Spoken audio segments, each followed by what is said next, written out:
քիչ առաջ 7 վերք եկեղեցում չհնչեց կաթողիկոսի անունը ու այն քաղաքացին, որը բարձրաձայնեց կաթողիկոսի անունը, այս սցենարի համաձայն, որ ամեն կիրակի տեղի է ունենում, նրան եւս դուրս հրավիրեցին ոստիկանական ուժերը։ Սպասելի էր այս վարքագիծը ու առհասարակ ինչու չի հնչում Փաշինյանի անունը եւ այստեղ Գյումրիում ձեր քաղաքում ինչ եք զգում, երբ որ կաթողիկոսի եւ ձեր ձերբակալված թեմի առաջնորդի անունը հանվում է։ Շատ սակալ որ չի հնչեցվի մեր կաթողիկոսի անունը ու մեր վեհապարի անունը չի հնչեցվի, սա շատ սակալ է դիք։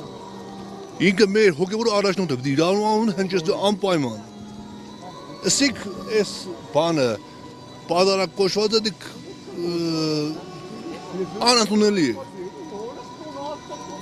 Երկրաշարժի օրով Փաշինյանը որոշեց հենց Գյումրիում մասնակցել պատարակի։ Ինչու օրներ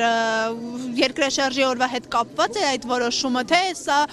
Միքայել arczepiskopos Աջապահյանին ճնշելու քայլ էր, ինչպես կմեկնաբանեք։ Ավելսեմ թե։ Դե արդեն բարձ եղավ թե որը որանց է էլի։ Դե ես ամեն բանը հեշտ կապ չունի բանի հետ, երկրաշարժի հետ։ Կան բանը։ Քաղաքական գործընթացները։ Վերջացավ։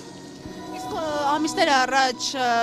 Վարդան Ղուկասյանի շուրջ կատարված իրադարձություններին ինչ մեկնաբանություն կտաք, որտեղ այստեղ ուժայինները հենց քաղաքապետարանից բերման ենթարկեցին նրան։ Լավ է չմեկնաբանեմ էլի։ Ամեն բան բարձ է։